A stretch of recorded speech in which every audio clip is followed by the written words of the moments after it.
अस्सलामुअलैकुम, आप देख रहे हैं समा। मैं हूं रमीज अहमद और मैं हूं सिद्रा मीर। बुलेटिन का आगाज अहम एतराफ के साथ। आवाज भी मेरी, हुक्म भी मेरा। मरियम नवाज मान गई कि समा के लिए सरकारी इश्तिहार रोकने का हुक्म उन्होंने ही दिया था। न्यूज कॉन्फ्रेंस के दौरान एतराफ किया कि समा के साथ ARY 92 और 24 न्यूज के इश्तिहार बंद करने का हुक्म भी दिया था। सवाल ये उठता है कि मरियम नवाज ने किस हैसियत में इश्तिहार बंद करने का हुक्म जारी किया। 4 चैनल को, समा को, 92 को और क्या नाम है इसका, ARY को कोई ऐड नहीं जाएगा बिल्कुल। कि समा की न्यूज़ है, अब हमारा और पैक नहीं चल सकता समा के साथ, तो आज से समा के एड्स बिल्कुल बंद है। हाँ, मैं ही थी, ये मेरी ही आवाज थी। मैंने ही कहा था कि समा टीवी के साथ अब और नहीं चला जा सकता, उसके इश्तिहारात बंद करो। आपकी जो ऑडियो इस वक्त सोशल मीडिया पे बहुत ज्यादा वायरल है और उसमें 3-4 चैनल का आप कह रही हैं, वो आप किस हैसियत में आप वो उनको इश्तिहारात ना देने के कमाते हैं? देखिए, वो मेरी पार्टी का मीडिया सेल में तब चला रही थी, वो बहुत पुरानी है। लेकिन मैंने जब कह दिया कि वो, मैं ये नहीं कह रही कि वो तोड़ जोड़ के मेरी फलां तकरीर से निकाल के बनाई गई हैं, तो मैं ये बात सामने आ गई। मैं ये नहीं कह रही कि वो जोड़ जोड़ के बनाई हुई है या वो मेरी आवाज़ नहीं, वो मेरी आवाज़ है।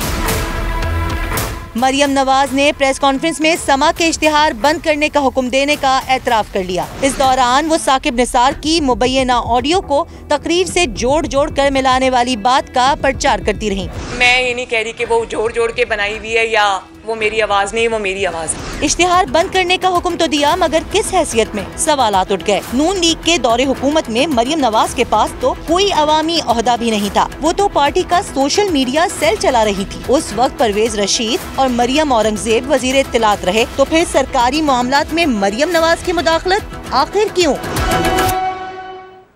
गुस्सा था मगर इश्तिहार बंद नहीं किए। मुसद्दिक मलिक ने तस्दीक के साथ गलत बयानी का सहारा भी लिया। एक तरफ तो कहते हैं कि मरियम ने इश्तिहार बंद करने का हुक्म इसलिए दिया कि PTI के धरने के दौरान कुछ चैनल्स धमाल मचा रहे थे। ताहम मुसद्दिक मलिक ये हकीकत शायद नजरअंदाज कर गए कि दिसंबर में धरना खत्म हो गया था, जबकि 92 न्यूज फरवरी में लॉन्च हुआ था। की बात है, जिस जमाने में बिल्कुल धरना फेल हो चुका था और 30-50 लोग बैठे होते थे और 4 बजे से लेके रात को 12:50 तक एक उधम और धमाल मची होती थी कुछ मखसूस टेलीविजन स्टेशन पे कि पाकिस्तान में इनकलाब आ गया, तो गम गुस्सा का इजहार तो किया गया और मेरे ख्याल में ये गालिबन जो क्लिप है उसी गम गुस्सा का इजहार है। लेकिन किसी के एड्स पर नहीं बंद हुए। आप जरा जाइए अपनी फाइनेंस कमेटी से पूछिए कि आपके 5 साल एड्स बंद रहे हैं। अगर आपके एड्स बंद रहे हैं तो आपका जो एतराज है वो ठीक है।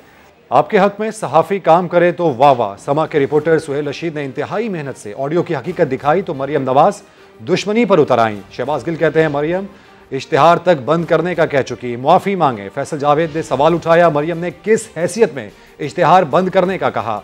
सहाफ़ी तंजीमों ने मरियम नवाज के बयान को आज़ादी सहाफ़त पर हमला करार दिया।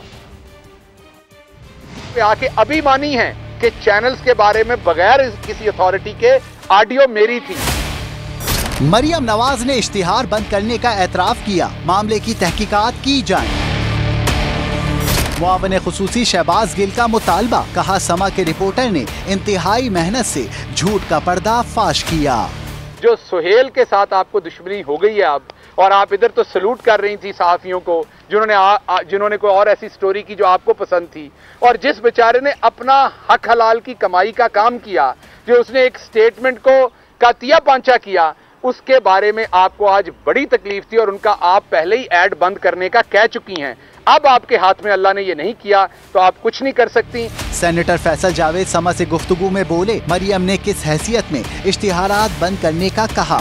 ये कौन थी इंस्ट्रक्शंस देने वाली कि फलां चैनल के इश्तिहार बंद करो? कोई पब्लिक ऑफिस तो होल्ड नहीं कर रही थी। ये तो एक सीधा खानदान का सरकारी वसाइल के अंदर पूरी तरह से इंटरफेरेंस है।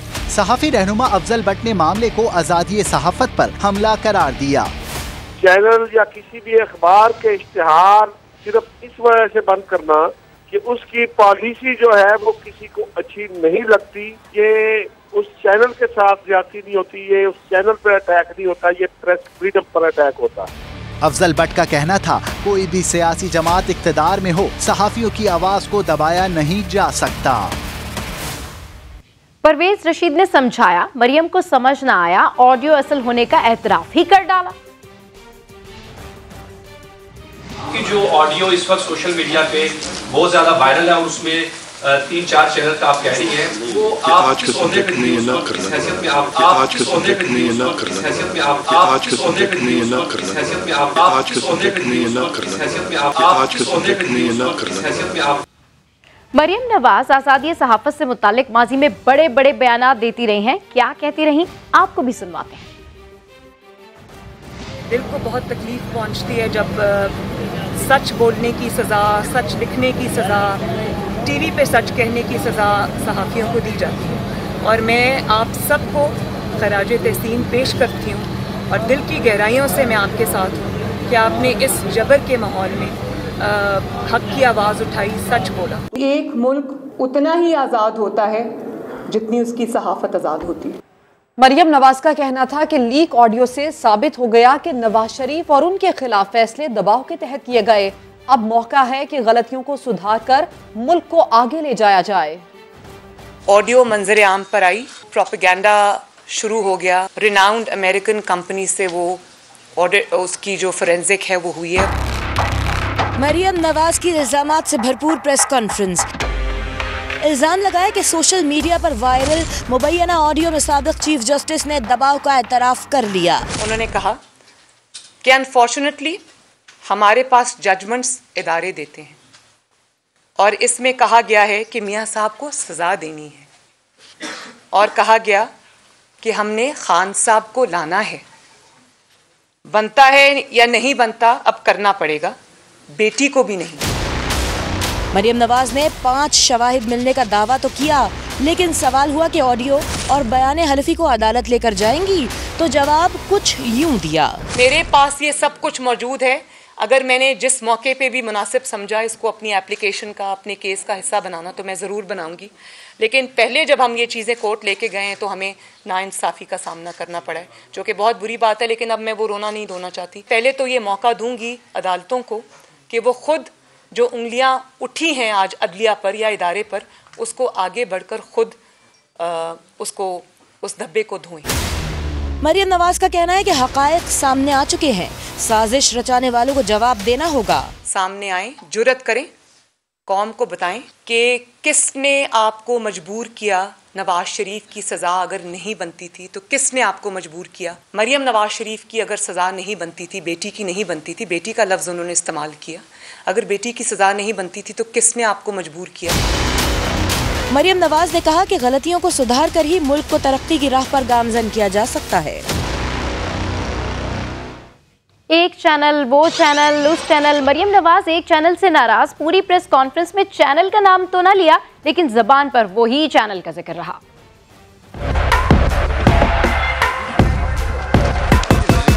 करूं शुरू जी? एक चैनल ने तो, मैं उनका नाम यहाँ लेना नहीं चाहूंगी। उनका काम सहाफत है, लेकिन अचानक जिम्मेदारी एक ले ली, फोरेंसिक ऑडिट भी उन्होंने शुरू कर दी। उस चैनल ने,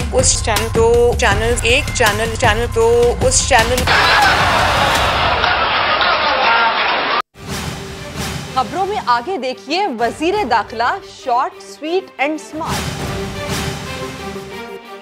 नून लीग के दौर में वजीर आजम हाउस में मीडिया सेल कायम किया गया था। सरकारी तौर पर वजीर इत्तलात परवेज रशीद सेल के सरबराह थे, लेकिन अमली तौर पर मरियम नवाज सारे मामला देखती थी।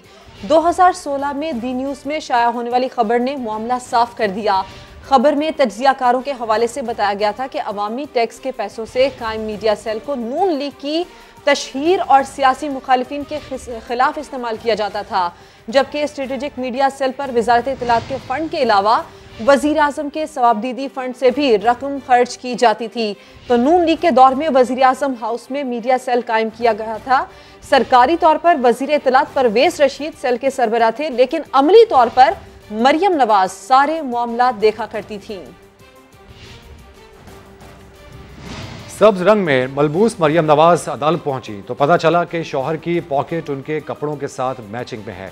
कैप्टन रिटायर्ड सफदर ने कहा, हमारे तो दिल मिले हुए हैं। पेशी पर अलग अलग आने की वजह बताते हुए कहा कि घर दामाद होने का फजाइल वो उन्होंने गिनवा दिए। इस्लामाबाद से वहाब कामरान की रिपोर्ट। ससुराल हो कैप्टन सफदर के जैसा, फिर तो घर दामादी भी घाटे का सौदा नहीं। जरा इसके फायदे तो सुनिए। प्राइवेट में घर बना के दिया, मेरे लिए गाड़ी उन्होंने खरीदी, मेरे आज भी पॉकेट मनी उनकी तरफ से लगी हुई है। किसी एक मिल में लगी होगी, किसी दूसरी में लगी होगी। तो आप घर जमाई हो गया सर? मैं तो हूँ ही, मैं इलामत ही वो ही हूँ। बने हैं हमको घर जमाई। सवाल हुआ वो पेशी पर मरियम से अलग क्यों आते हैं? कैप्टन सफदर ने बरजस्ता जवाब दिया, मैं इतना थले नहीं लगे हुआ जितना तुसी मैंने लाना। मैं आता हूँ कभी पेशावर से, कभी मानसरा अदालत से। अब सफर हमारा लाहौर का इकट्ठा होगा। सहाफी ने पूछा कि आज तो आपकी पॉकेट स्क्वायर भी मरियम के कपड़ों से मैच कर रही है। कैप्टन सफदर का मूड एकदम रोमांटिक हो गया। दिल जो मिले हुए हर टीवी स्क्रीन पर मरियम को जलवा अफरोज देखकर कैप्टन सफदर की खुशी नाकाबिले बयान थी। इस वक्त जी पूरी स्क्रीन पे मरियम नवाज की तस्वीर नजर। जाते जाते कैप्टन साहब ने अपनी फुलझड़ियों की वजह भी बता दी। मैं आपको खुश करता हूँ, सारा दिन आप टेंस होते। वहाब कामरान, समा, इस्लामाबाद। वजीर दाखिला शेख रशीद से राना शमीम से मुताल्लिक सवाल हुआ। जवाब में कहने लगे कि 7 दिन से यही सुन रहा हूँ, आलाते हाजरा पर बात करें। शेख रशीद ने कहा कि अभिनंदन का अवार्ड ऐसा है जैसे हमारी ऑपोजिशन का, ये लोग सिर्फ वक्त गुजार रहे हैं। अगर मैं अकेला भी जाके वहां से जलसा करूं पेशावर में, तो मैं आपको यकीन से कह सकता हूं कि पीडीएम पर से बड़ा जलसा करूंगा। और पीडीएम जो है उनके तिलों में तेल नहीं है, और फजलुर रहमान साहब कोशिश पूरी कर रहे हैं, लेकिन उनके हाथ कुछ नहीं आने वाला। पीडीएम 3 मीटिंग कर चुकी है, कोई नतीजा नहीं है। पिछले दिसंबर में उन्होंने कहा था कि बस खत्म, ये अगला दिसंबर आ गया है। और ये हमारी खुशकिस्मती है कि हमें अल्लाह ने ऐसी नालायक और नाअहल अपोजिशन दी है। मीडिया खेल रहे हैं और वीडियो खेल रहे हैं।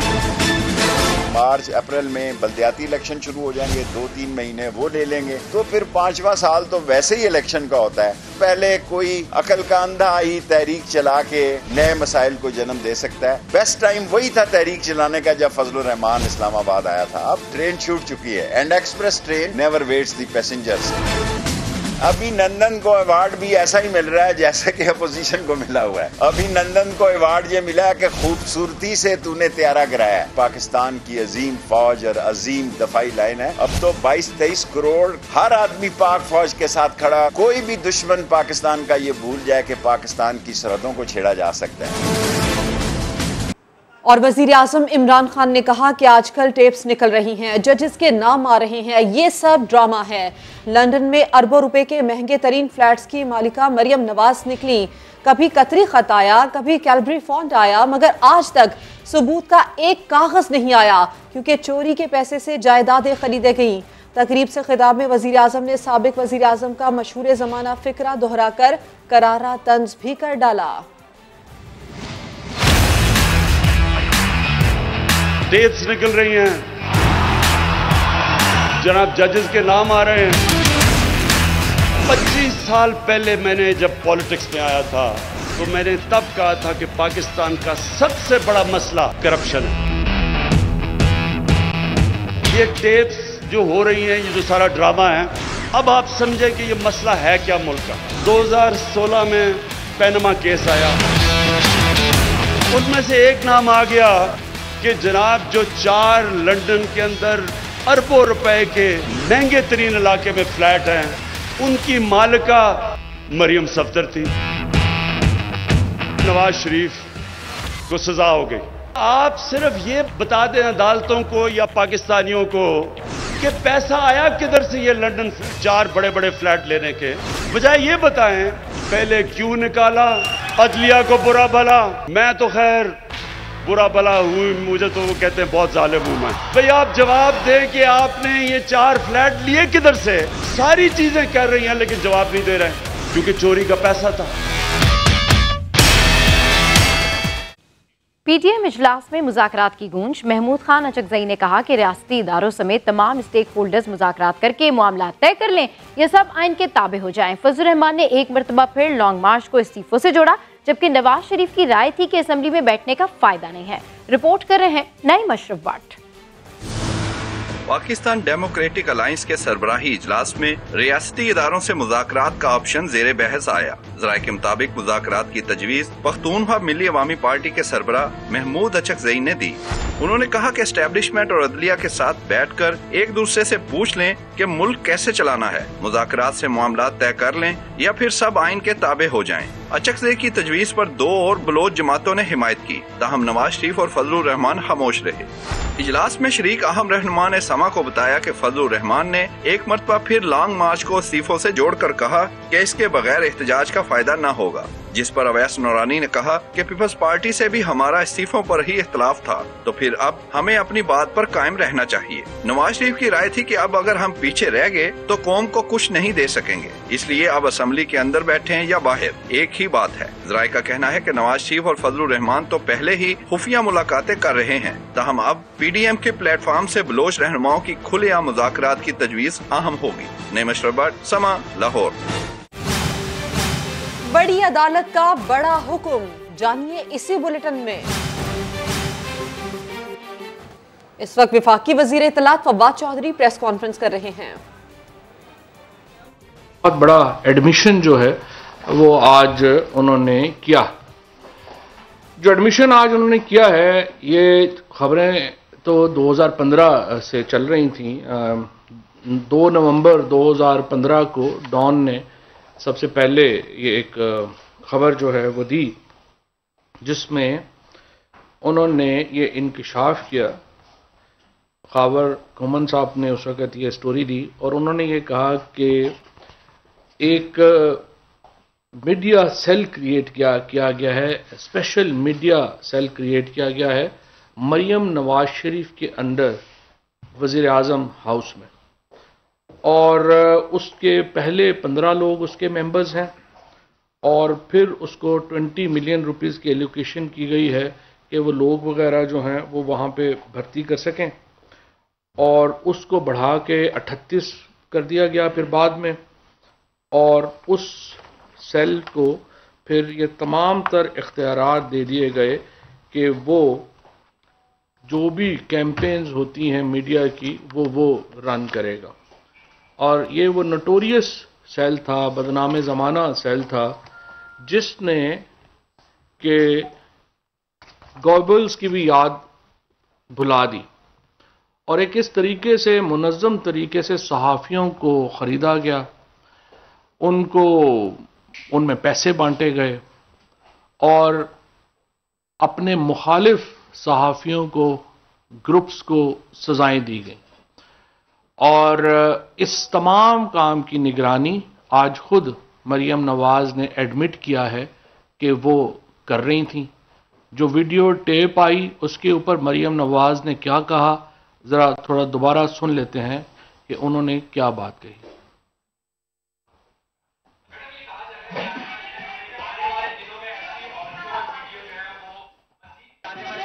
आने वाले दिनों में ऐसी ऑडियो वीडियो जो है वो मजीद भी लीक हो सकती हैं और बहुत सारे लोग बेनकाब हो सकते हैं। सवाल मेरा भी होगा कि क्या आपके जहन में भी है कि ऐसा कुछ हो सकता है, और आपकी जो ऑडियो इस वक्त सोशल मीडिया पे बहुत ज्यादा वायरल है और उसमें 3-4 चैनल का आप कह रही है, वो आप किस हैसियत में आप उनको इश्तिहार अपनाने के लिए कमाते हैं? देखिए, वो मेरी पार्टी का मीडिया सेल में तब चला रही थी, वो बहुत पुरानी है, लेकिन मैंने जब कह दिया कि वो, मैं ये नहीं कह रही कि वो तोड़ जोड़ के मेरी फलां तकरीर से निकाल के बनाई गई हैं, तो मैं ये बात सामने आ गई। और आज का जो टॉपिक है काइंडली उसी पे रहे, उसके ऊपर मैं बहुत लंबी बातचीत भी कर सकती हूँ, लेकिन फिर किसी वक्त के लिए। आपने दूसरा सवाल, एक सेकंड को दूसरा सवाल भी किया था। कोई फिक्र की बात नहीं। तो ये जो पार्टी का मीडिया सेल जो मरियम नवाज चला रही थी, इस सेल की मंजूरी से 9 अरब 62 करोड़ 54,03,902 रुपए की सिर्फ फेडरल गवर्नमेंट की फंडिंग जो है वो की गई। जो पंजाब की 9,62,54,03,902 की, आप समझिए सीधा सीधा 10 अरब हो गया।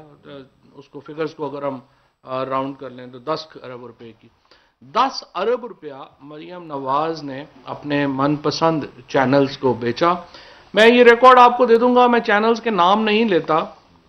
कुछ चैनल्स के नाम उन्होंने लिए जिनको उन्होंने सजा दी, कुछ चैनल्स के नाम उन्होंने नहीं लिए जिनको रिवॉर्ड किया गया। सो मैं इसलिए चैनल्स का नाम नहीं लेता, फिर नाराज हो जाते हैं लोग। बहरहाल ये मैं आपको दे दूंगा सहाफ़ी बरादरी के बेनिफिट के लिए कि पता चल जाए कि किस किस चैनल को, किस किस ग्रुप को रिवॉर्ड किया गया और किस किस को जो है वो सजा दी गई। और मकसद ये था कि ये मैं आपको 10 अरब रुपया बता रहा हूं जो सिर्फ इस्लामाबाद की एडवर्टीजमेंट थी। जो पंजाब की एडवर्टीजमेंट थी वो भी बहुत हद तक यही सेल कंट्रोल कर रहा था और वो भी लगभग इतने ही की एडवर्टीजमेंट जो है वो की गई। यानी कुल मिला के आप समझिए कि तकरीबन 15 से 18 अरब रुपया सहाफ़ियों में, मुख्तलिफ मीडिया ग्रुप्स में बांटा गया। और मरियम नवाज के आज का जो एतराफ़ है वो बिल्कुल वाज़े तौर के ऊपर गैर इखलाकी तो है ही, लेकिन इखलाक से तो चूँकि उनका कोई दूर दूर का ताल्लुक़ नहीं है, लेकिन उसके साथ साथ ये गैर कानूनी भी है। पब्लिक फंड्स को हैंडल करना एक प्राइवेट शख्स की तरफ से, ये एक तो FIA के अंदर भी जुर्म बनता है। फिर उसके बाद ये वो डिस्क्वालीफाई तो वो पहले ही हैं, आर्टिकल 62-63 के ऊपर जो आता है वो तो उनको पहले ही आता है। लेकिन मैं ये समझता हूँ कि ये एक गोरख धंधा जो मीडिया का यहाँ पे खेला गया, उसकी सबसे बड़ी शहादत जो है वो आज हमारे सामने आई है। मैं समझता हूँ कि ये जो सहाफ़ती तंजीमें हैं जो पाकिस्तान के अंदर जेन्युइन सहाफ़ी हैं, उनके लिए एक बहुत आंखें खोल देने के लिए आज इनका इंकशाफ ज़रूरी है। और इससे ये भी आप एक अंदाज़ा लगा सकते हैं कि हम जो पाकिस्तान तहरीक-ए-इंसाफ की हुकूमत है उसको किस कदर मुश्किलात का सामना है जब हम इस तरह के वसाइल को अल्टरनेट नहीं कर सकते। हमारे पास वसाइल जो हैं, ज़ाहिर है हम 15-18 अरब रुपए के करीब भी नहीं हैं जब हमारी एडवर्टीजमेंट का मामला आता है। और उसके बाद सुप्रीम कोर्ट का एक नोटिस है और वो सुप्रीम कोर्ट के हम अहकामात के पाबंद हैं और हम उसी तरीके से ही चलते हैं। लेकिन ये जो मामला है इसके ऊपर इंशाअल्लाह ताला हमने एक सीरियस इंक्वायरी करने का फ़ैसला किया है। वो पहले वजारत इत्तलात में हमने कुछ फिगर्स जो हैं ये मैंने आपको दे दी हैं। बाकी अब उसकी जो तफसीलात हैं वो भी आइंदा चंद दिनों में मैं आपके सामने जो है वो गोश गुजार करूँगा। और उसके बाद जी 5 साल और इसके बाद जो अगला मरहला है जिसमें कि जो कार्रवाई होगी वो भी फिर हम आपके साथ इंशाअल्लाह ताला शेयर कर लेंगे। जी हमाद अज़हर साहब। जी बिस्मिल्लाहिर्रहमानिर्रहीम। सबसे पहले तो मैं ये कहना चाहता हूँ कि महंगाई का रोना रोने वालों ने आज इतराफ़ किया कि कौम के अरबों रुपए उन्होंने मीडिया को टारगेट करने के लिए या ख़रीदने के लिए ख़र्च कर दिए। तो ज़ाहिर अब इसका हिसाब होएगा। और मरीम नवाज साहिबा ने सिर्फ आज 2 एतराफ़ किए हैं। एक एतराफ़ उन्होंने ये किया कि मीडिया सेल वो चला रही थी। दूसरा एतराफ़ उन्होंने ये किया कि उनकी ही ये वीडियो है जिसमें निशाना बनाया गया और एड्स को रोका जा रहा था या चलाने की अहकामात दिए गए। एक तीसरी बात उन्होंने ये नहीं की कि वो कौन से मीडिया हाउसेस थे जिनके ऐड रोके नहीं गए बल्कि उनको नवाजा गया। क्योंकि जाहिर है अगर आप किसी को सजा दे रहे हैं तो किसी को जजा भी तो दे रहे होंगे। तो इसका हिसाब अब हम लगाएंगे। और हमने सारा ये वजारत इंफॉर्मेशन इतलात जो है वो तमाम सूबों से, क्योंकि आप ये जान के हैरान होंगे कि जो वफाकी हुकूमत के अरबों रुपए तो लगे ही लगे, सूबाई हुकूमतों के भी इससे ज़्यादा पैसे लगे, तो उनसे भी सारा हिसाब मंगाया गया ताकि पता तो लगे कि भाई वो कौन से चैनल थे, वो कौन से मीडिया हाउसेस थे, वो कौन से प्रोग्राम्स थे जिन पे अपनी मन मर्जी की शोज कराए जाते थे या खबरों को दबाया जाता था। इसी तरह ये जो बातें करते हैं ये क्या फाशिज्म से कम है? हम तो ट्वीट भी कर दें तो वो फाशिस्ट हो जाती है। हम तो किसी मीडिया के घर को चैलेंज भी कर दें तो हम कहते हैं कि किसी न्यूट्रल बंदे के साथ आके डिबेट कर लो तो हम फाशिस्ट हो जाते हैं। तो ये जो यहां पे ओपनली इतराफ किया जा रहा है कि मीडिया को पैसे या दिए जा रहे हैं या रोके जा रहे हैं, सजा दी जा रही है, ये कहां पे जाएगा? ये मामला कहां जाके रुकेगा? और क्या यही वजह है, मरियम नवाज साहिबा बताएं, कि अभी भी चंद प्रोग्राम जो हैं या चंद मीडिया हाउसेज उनका बेताबी से उनको याद करते हैं और उनके शोज पे पाकिस्तान तहरीक इंसाफ के बहरान खत्म ही नहीं होते? तो क्या उसकी वजह ये है? ये सारे सवालों के हम जवाब ना सिर्फ लेंगे बल्कि इंशाअल्लाह ताला पूरी कौम के सामने रखेंगे, फैक्ट्स और फिगर्स के साथ। ऐसे नहीं हो सकता कि मीडिया की आज़ादी को पैसों के साथ या एड्स को हथियार बना के उसको कुचला जाए जैसे कि इन्होंने कुचला है। और जैसे कि हमेशा कहते हैं कि सारे इतराफ़ सामने आ रहे हैं, एवन फील्ड के भी आ गए इतराफ़ात सामने कोर्ट के अंदर, वो भी इनके निकल आए। पहले ये कहते थे नहीं है, पहले इससे भी इनकारी थे, आज ये भी निकल आए हैं। इसी तरह बाकी भी सारे इतराफ़ात जो हैं वो सामने आएंगे और हम कौम के सामने एक मरतबा ये तमाम सियाको सबाक जो हैं इसको एक आईने की तरह हम अयां करेंगे और फैक्ट्स और फिगर्स सामने लेके आएंगे कि किस तरह ये जो इश्तिहारात के, और ये इश्तिहारात सिर्फ एक हरबा है, आप यकीन माने इनकी इसके अलावा भी और हरबे इस्तेमाल किए गए माजी के अंदर। और आप सब सहाफ़ी यहां पे बैठे हैं, आपको पता है कि वो क्या हरबे होते थे जो इस्तेमाल किए जाते थे।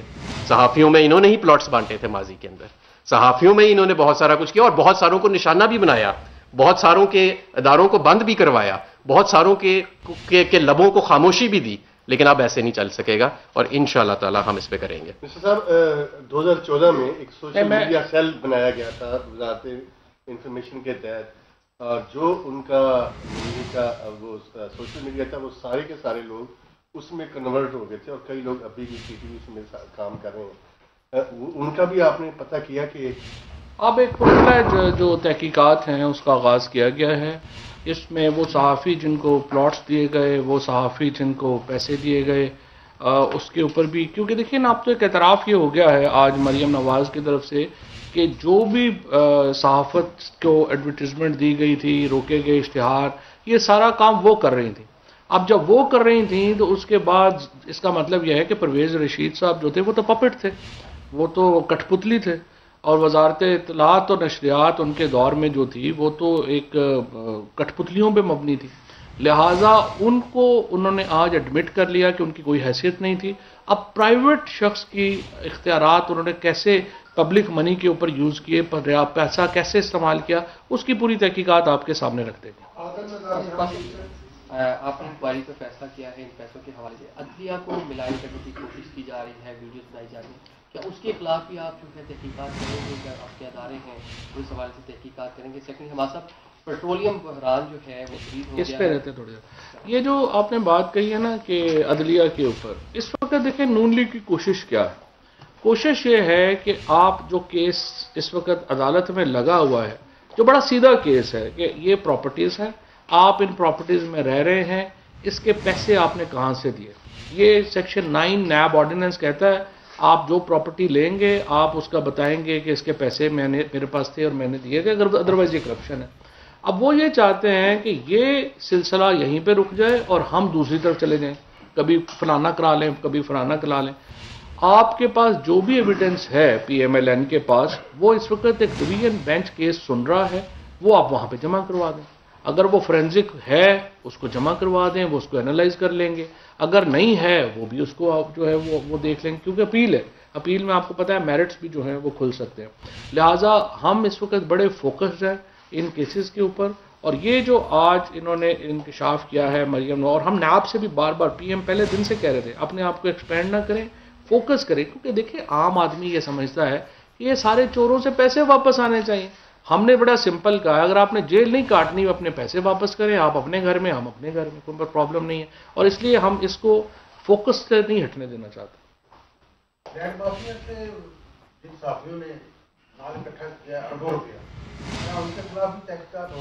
अभी तो इसके ऊपर तहकीकात कर लें। अच्छा, एक और सवाल ये भी उठता है कि ये जो इनका मीडिया सेल जो इन्होंने चलाने का आज एतराफ़ किया है, तो ये जो ऑडियोज़ को तोड़ा जोड़ा जा रहा है, हमारा ये सवाल है कि क्या ये इसका भी सुराग उस मीडिया सेल के साथ तो नहीं जाके लगता जिसको मरियम नवाज साहिबा हैंडल कर रही थी? क्योंकि माजी में आपको पता है ऐसी प्रोडक्शनें पहले भी आती रही हैं। एक आपको पता है डीड आई थी कैलिबरी फॉन्ट, तो वो कैलिबरी फॉन्ट पता लगा उस वक्त एग्जिस्ट ही नहीं करता जो उसकी तारीख लिखी हुई थी। तो अगर आप इसकी भी देखें कि वो जो ऑडियो आई और वो फिर एक स्पीच के अंदर से वो सारे जुमले निकल आए साबिक चीफ जस्टिस के, तो तरीका वारदात तो उसी मीडिया सेल का लग रहा है, कोई ज्यादा उससे मुख्तलिफ नहीं लग रहा। तो ये भी, इस पे भी बातचीत होनी चाहिए।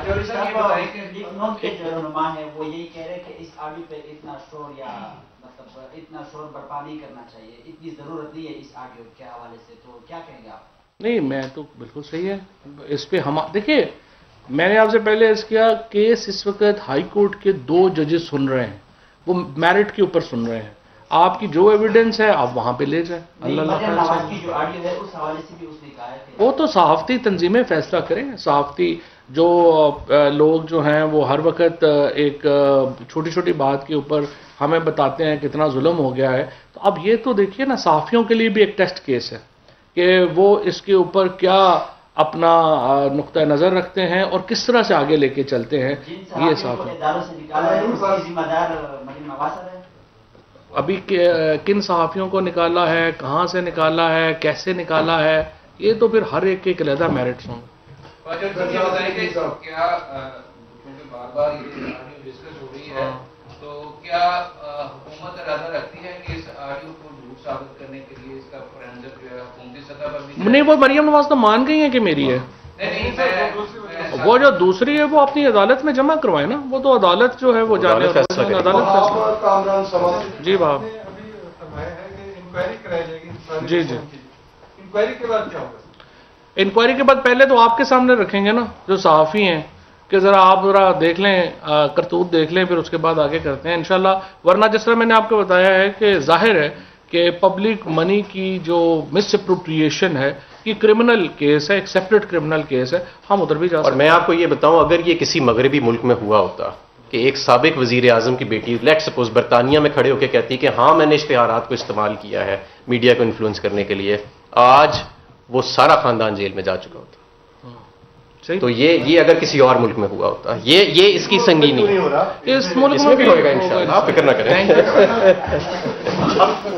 वफाकी वुज़रा फवाद चौधरी और हमाद असर प्रेस कॉन्फ्रेंस कर रहे थे। उनकी जानिब से ये कहा गया कि मरियम नवाज इश्तिहार रोकने के हुक्म देती थीं और परवेज़ रशीद उनके कठपुतली थे। इस बात की तहकीकात होंगी और ये मामला जाना जाएगा कि तहकीकात होंगी कि पब्लिक फ़ंड कैसे इस्तेमाल किए।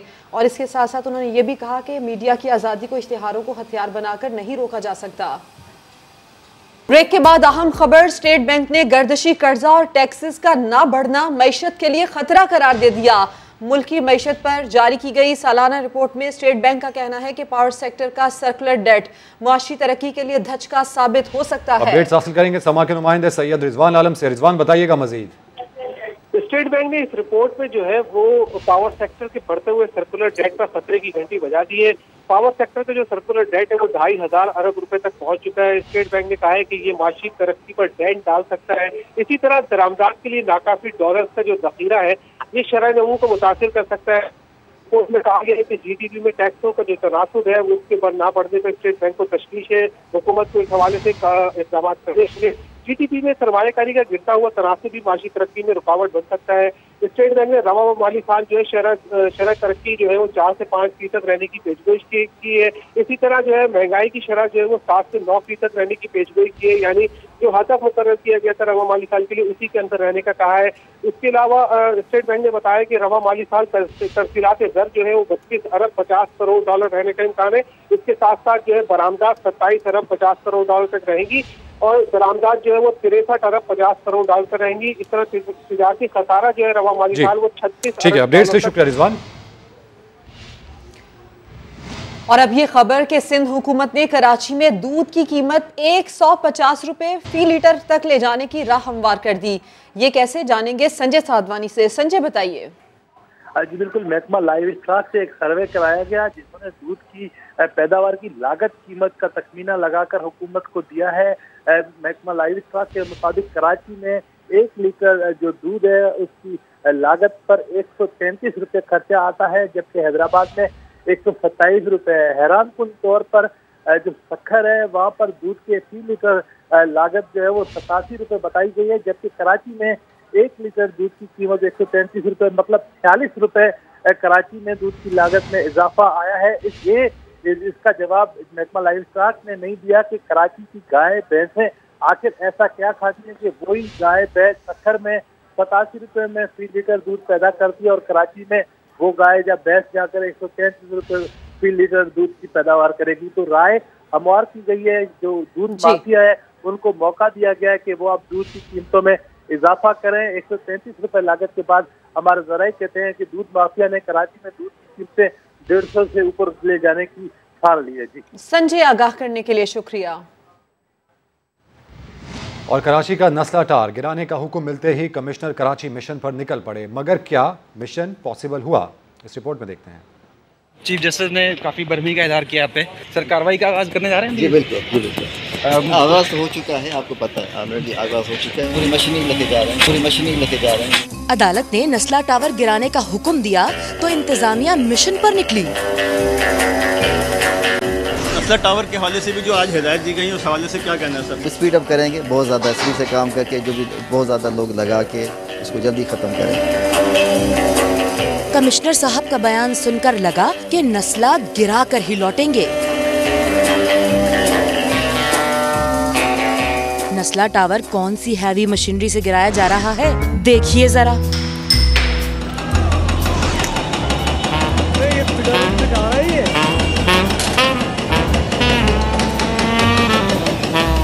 साइट पर मौजूद ये चंद मजदूर हाथों में लकड़ी के ये डंडे लिए 11 मंजिला नस्ला टावर गिराने के मिशन पर हैं।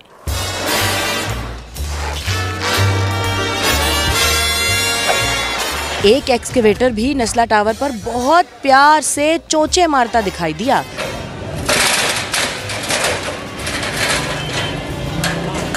जो इस बड़ी इमारत को पहली मंजिल से गिराने की कोशिश कर रहा था। अदालत ने तो आज ही नस्ला गिराने का हुक्म दिया था, मगर काम की ये रफ्तार देखकर लगता है इंतजामिया नस्ला नहीं कोई घोंसला गिराने निकली है। अब ये बताएं कि लाहौर से ताल्लुक रखने वाली म्यूजिशियन उरूज आफ्ताब को ग्रैमी अवार्ड्स के लिए नामजद कर दिया गया। उनका नाम 2 कैटेगरी बेहतरीन नए आर्टिस्ट और बेहतरीन परफॉर्मेंस अवार्ड्स की दौड़ में शामिल किया गया है। मुल्क भर से उरूज आफ्ताब के लिए नेक ख्वाहिशात के पैगामात मिल रहे हैं। ट्विटर पर भी उनका नाम ट्रेंड कर रहा है। अभी एक ब्रेक, जिसके बाद होंगी हेडलाइंस। देखते रहिए समा।